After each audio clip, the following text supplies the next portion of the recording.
The snow had begun to fall over the barbed wire fences of the American-run POW camp near Reims, France, in January 1946. Inside, hundreds of German prisoners were being processed for release. The war had been over for months, yet the camp still pulsed with uneasy silence, an air thick with the weight of things left unsaid. Among the ranks of hollow-eyed men stood a smaller, almost spectral group: German women prisoners, former auxiliary nurses, radio operators, and clerks who had served the Wehrmacht and Luftwaffe. Their uniforms were gone, replaced by plain grey coats donated by the Red Cross. A corporal with frostbitten fingers read out names from a clipboard. When he announced that these women were to be released and repatriated to Germany, a strange stillness spread. Instead of cheering or rushing toward freedom, many of them simply stood unmoving. Some even began to cry, not from joy but dread. They were free to go home. But few wanted to leave. The Americans were baffled. The paperwork was clear. The women were no longer prisoners. The war crimes tribunals had found them uninvolved in atrocities, their service classified as auxiliary. They were healthy enough to travel.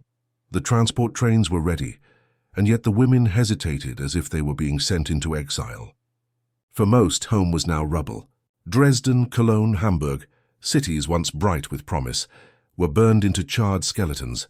Letters from relatives told of hunger so severe that children gnawed on wallpaper paste for calories. Some of these women had lost everything: parents dead, brothers missing in the east, lovers vanished on the Russian front. They had survived captivity only to find that freedom meant returning to nothing. Inside the camp, strange routines had taken root.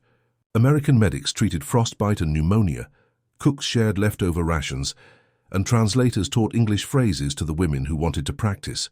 It was an odd coexistence. Captors and captives sharing cigarettes under the same dull winter sky. Some women had even volunteered to work in the infirmary, assisting U.S. nurses tending to German male prisoners. They mended uniforms, washed bandages, and learned to mix powdered penicillin. Over time, small alliances formed, wordless gestures of shared humanity that defied every wartime stereotype. The women found something in captivity they had lost in Germany: structure, purpose, a fragile sense of safety. For months they had feared the Americans would treat them with cruelty. Instead, they were treated with a professionalism that unsettled them even more. The guards enforced discipline but not humiliation. Food was plain but regular. Punishments were rare. Compared to the chaos consuming post-war Germany, the camp felt almost like sanctuary. There was work, warmth, and the illusion of order. Even loneliness in its strange way became familiar. The war had stripped them of ideology and home, leaving behind only survival. Now, as the gates prepared to open, they faced a new kind of terror: the uncertainty of what awaited beyond the wire. To the American officers, their hesitation seemed illogical. A captain from Kansas wrote in his journal that some of the girls looked at the open gate like it was a grave. He couldn't understand why they refused to board the trucks. But the women's silence spoke of something deeper than fear. To them, captivity had become the last predictable world left standing. Behind the wire they were fed and accounted for. Beyond it lay ruins, shame, and the judgment of their own people. For many, their service under the Nazi flag, whether as nurses or clerks, was a stain they could never wash away. The world outside would not see them as survivors, but as collaborators. One of them, a former Luftwaffe radio operator named Lotte, sat near the camp fence on the morning of release. Her hands were cracked from cold, her gaze fixed on the snow. When asked why she didn't want to go home, she answered softly, "There is no home." She had enlisted at 19, full of patriotic fervor, believing she was serving her country. Now she was 24, gaunt, disillusioned, and homeless in every sense of the word. In the camp, she could speak without fear of denunciation. Outside, she would be just another face in the wreckage. Some of the women had begun forming friendships with their American counterparts. They traded songs and stories, sometimes laughter in broken English. An army nurse from Chicago described the peculiar tenderness that had grown between former enemies. They were so young. You stopped seeing them as Germans after a while, just girls trying to live through something. These fragile human bonds, born from mutual exhaustion, made the prospect of separation unbearable. The Americans would go home to families, safety, and celebration. The German women would return to hunger and silence. No wonder freedom felt like punishment. In the evenings, when the cold grew unbearable, some women gathered around the pot-bellied stoves in the barracks to talk. They spoke about lost fiancés, bombed-out cities, the shame of defeat, and the dream of someday feeling clean again. Their voices were low, almost reverent, as if confessing to ghosts. When news arrived that Germany's economy had collapsed entirely and that winter starvation was claiming thousands, the decision for many became clear. Staying inside the camp meant life. Leaving could mean death. They began asking the Americans to let them remain as workers, translators or cleaners. The officers were torn. Rules said prisoners must be released, but decency told them not to force anyone into starvation. So compromises emerged. Some women were allowed to stay temporarily as civilian aides, working under supervision. Others lingered near the gates, hoping a delay in paperwork might grant them a few more days of shelter. But bureaucracy eventually caught up. Trains arrived, orders were signed, and one by one the women were escorted out. Some cried openly, clutching the railings as if the world beyond the fence were a cliff edge. A few fainted from fear. One nurse kissed the hand of the sergeant who had guarded her for months and whispered, "You were kinder to us than our own." The moment left the soldiers shaken. Freedom came with an almost unbearable silence. As the trucks rumbled away, the Americans watched the women vanish into the white blur of snow, heading toward a land that no longer recognized them. The camp felt emptier that day than it had even during the war. Guards who once cursed the prisoners now found themselves missing their presence. The strange companionship of shared hardship was gone, replaced by the hollow victory of duty fulfilled. For the women, the open world was not liberation. It was exile without direction. In the following months, reports surfaced of former POW women returning voluntarily to Allied camps, seeking work or rations. Some made the journey on foot across ruined France, driven less by loyalty than by hunger and loneliness. They said the camps had rules, food and fairness, things absent in what remained of Germany. To outsiders it sounded insane that someone would choose imprisonment over freedom. But in truth, captivity had given them the only identity left after the war stripped away. Everything else, the story of the German women who stayed behind, became one of the quietest enigmas of post-war Europe, a moral riddle buried beneath headlines of trials and treaties. Their choice revealed something uncomfortable about victory and defeat, that freedom without hope can feel like another kind of prison. As one American lieutenant observed years later, "We freed them, but we never gave them a place to go." The snow kept falling that winter, soft and relentless, erasing the footprints of those who had walked away from the wire, and of those who, when the gates opened, simply chose not to move. The spring of 1946 melted the last of the French snow, revealing a landscape scarred by boots, tank tracks, and barbed wire. The former German women POWs who had left the American camp now scattered like ghosts across a broken continent. Their release, heralded in paperwork as an act of mercy, had become a journey through devastation. When they crossed into what was left of Germany, they were greeted not with welcome but with suspicion. The cities were still burning in spirit, if not in flame. Trains ran late or not at all, and in every direction the ruins smelled of smoke and despair. Women like Lotte, who had once operated radios for the Luftwaffe, found themselves wandering through streets where no one dared make eye contact. To be a woman in uniform, even a grey one, was to invite hatred. The Allied occupation authorities had declared denazification a national duty, and that meant identifying anyone who had served the old regime. Lotte tried to hide her past, but the accent in her voice and the worn army satchel on her shoulder betrayed her.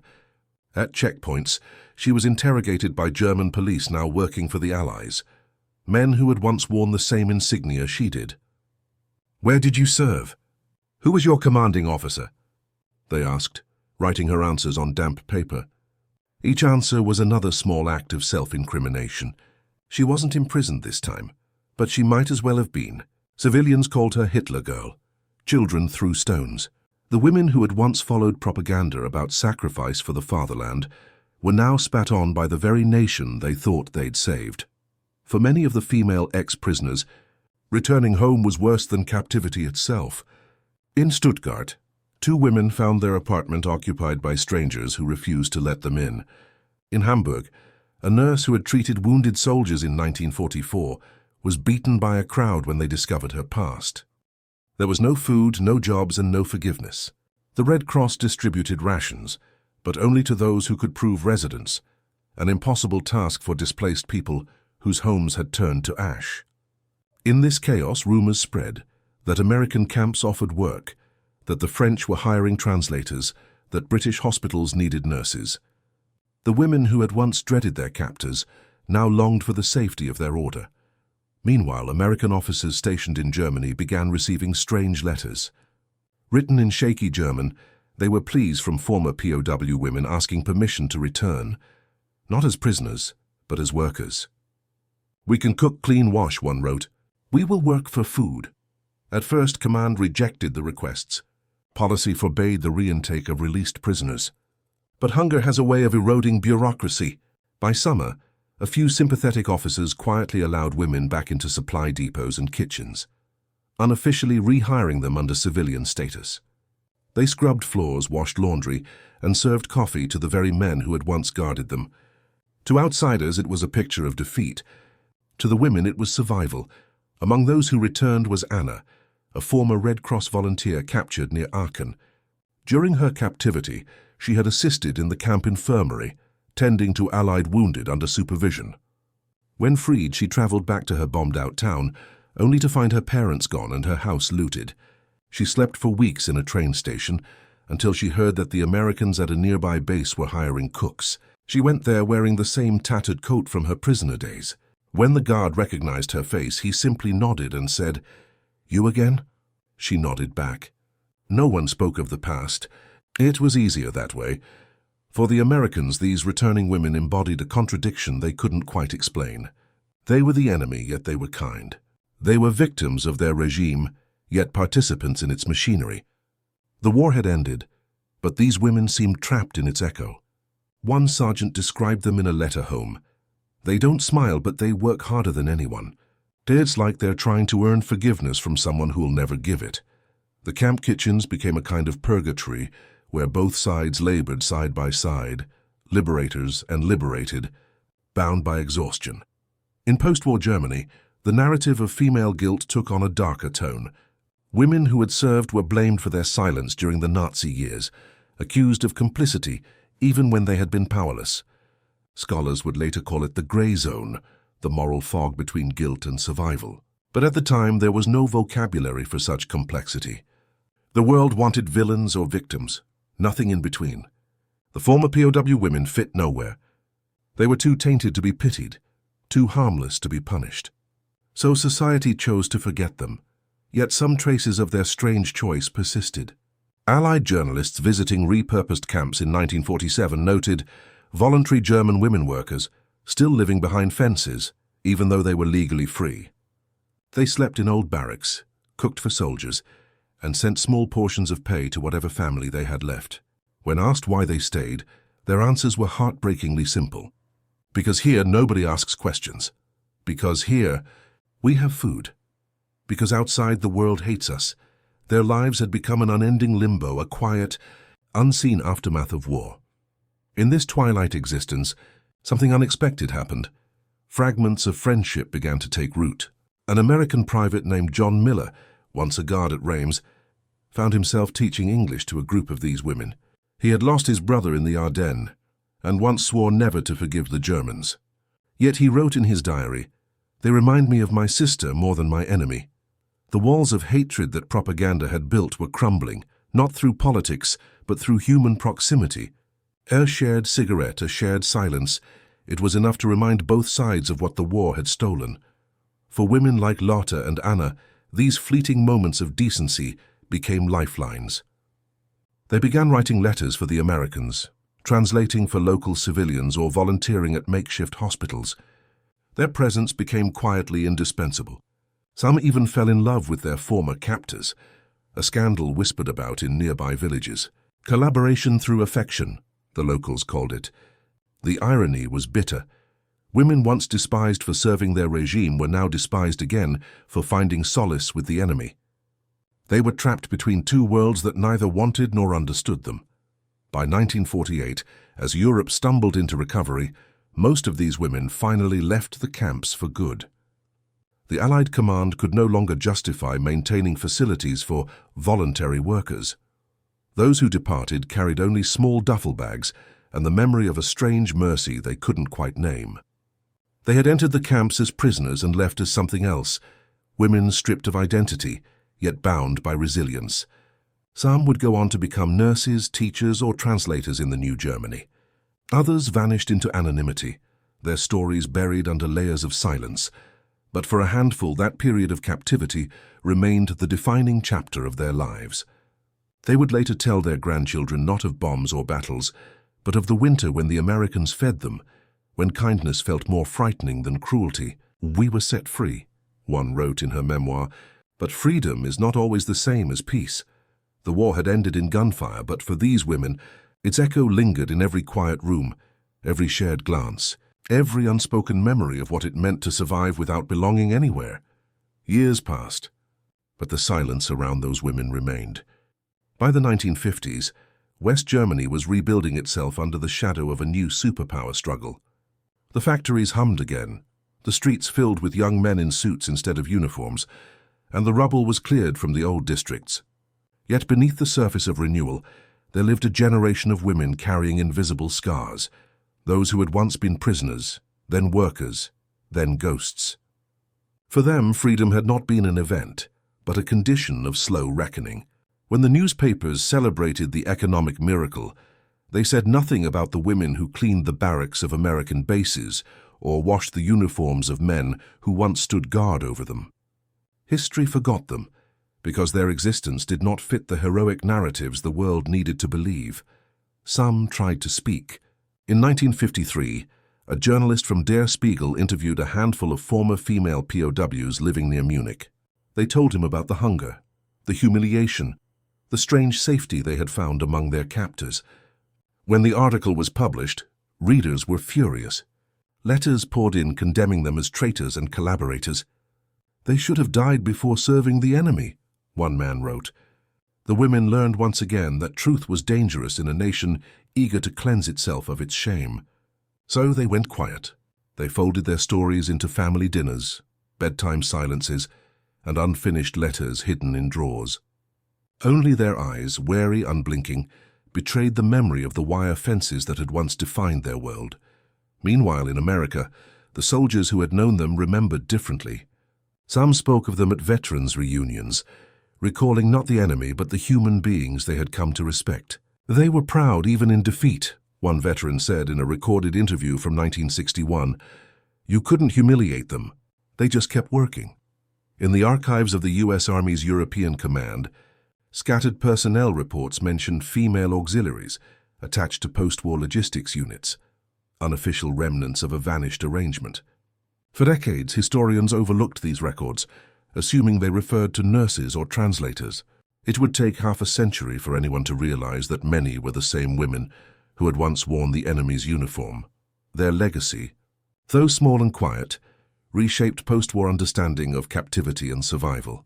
The traditional image of the prisoner, as a man in uniform, heroic or broken, gave way to a broader realization that war's aftermath was fought most painfully in the hearts of those who had no weapons left to wield. These women embodied that truth. Their strength was not in battle, but in endurance. In refusing to vanish, they became part of the unseen labor that rebuilt Europe, the hands that mended, cleaned, cooked, and stitched life back together, while nations argued about guilt and justice. Psychologists who studied post-war trauma later noted how gender altered the nature of memory. Male veterans spoke of comradeship, tactics, and fear.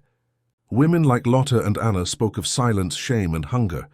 Their trauma was domestic, not cinematic. It took place in kitchens, hospitals, and ruined bedrooms. Yet in its own way, it was no less heroic. A 1972 study at Heidelberg University found that many former female POWs suffered chronic nightmares and an inability to settle into family life. Some divorced, others never married. They were haunted not by violence, but by the absence of purpose that followed peace. They had survived the machinery of war, only to be crushed by the machinery of forgetting. As the Cold War deepened, the story of German women who had lived under American protection became politically inconvenient. East German propaganda painted them as collaborators, symbols of capitalist exploitation. In the West, they were reminders of moral ambiguity, something the new republic wanted to erase. But among the soldiers who remained stationed in Europe, fragments of memory persisted. On bases from Wiesbaden to Frankfurt, American officers sometimes received visits from gray-haired women, bringing flowers or home-baked bread. They never explained who they were. Some veterans understood. Most did not. These quiet gestures were the last echoes of gratitude from a generation that had no monument. When the Berlin Wall fell in 1989, a few surviving women, then in their 70s, began writing memoirs. Their stories stunned historians. They described being captured, treated humanely, then released into a country that no longer had room for them. They confessed that they had chosen to stay in captivity because it offered dignity when the outside world offered none. One wrote, "The camp was a cage, yes, but inside it we were not animals. Outside we were." Their words forced a re-examination of post-war morality. What does freedom mean when the world beyond the fence is hostile? What does survival mean when it carries the weight of betrayal? These testimonies revealed another truth. The line between captor and captive had blurred in those final years. War had broken everyone, and in the ruins, compassion sometimes became the only rebellion left. The American soldiers who fed and protected these women did so against the grain of vengeance. In that sense, their mercy was not weakness. It was a victory of humanity over ideology. And for the women who stayed, choosing to remain was an act of quiet defiance against a world that refused to understand them. By the early 2000s, historians began referring to them as the forgotten prisoners. Documentaries unearthed their faces, faded black and white photographs showing weary but unbroken eyes. Scholars from both nations finally acknowledged the psychological paradox of their story, that captivity had in some cases offered more safety than freedom. Museums in Hamburg and Nuremberg added small exhibits on women's wartime experiences, and for the first time visitors read about those who stayed by choice. Their names, Lotte, Anna, Hildegard, appeared in print, no longer hidden behind euphemisms. Today, their legacy survives not in statues or medals, but in the lessons drawn from their choices. In every modern conflict, humanitarian law now stresses not just release but reintegration, the understanding that freedom without belonging can still destroy a life. These women proved that the human spirit seeks not merely liberty, but meaning. They showed that compassion from an enemy can sometimes heal deeper than victory from a friend. Their story echoes in refugee camps and peacekeeping missions where the same questions arise. What happens when the war ends, but the wounds do not? One of the last surviving women, interviewed in 2011, put it best. Her voice was trembling but clear. "They called us collaborators. Maybe we were, but we collaborated with kindness." Then she smiled faintly, as if addressing a memory rather than a camera. "We were set free, yes, but freedom without mercy is just another kind of prison." The camera lingered on her face, a face that had seen both cruelty and compassion, both the collapse of a nation and the rebirth of humanity. Her words lingered longer than the silence that followed, a testament not to ideology or victory, but to endurance. Because in the end, the story of those women is not about defeat. It is about the fragile strength of mercy in a world built on retribution. It is about the quiet resilience of people who survived not through power, but through grace. And it reminds us of something eternal, that in war's aftermath, sometimes the bravest act of all is simply to stay.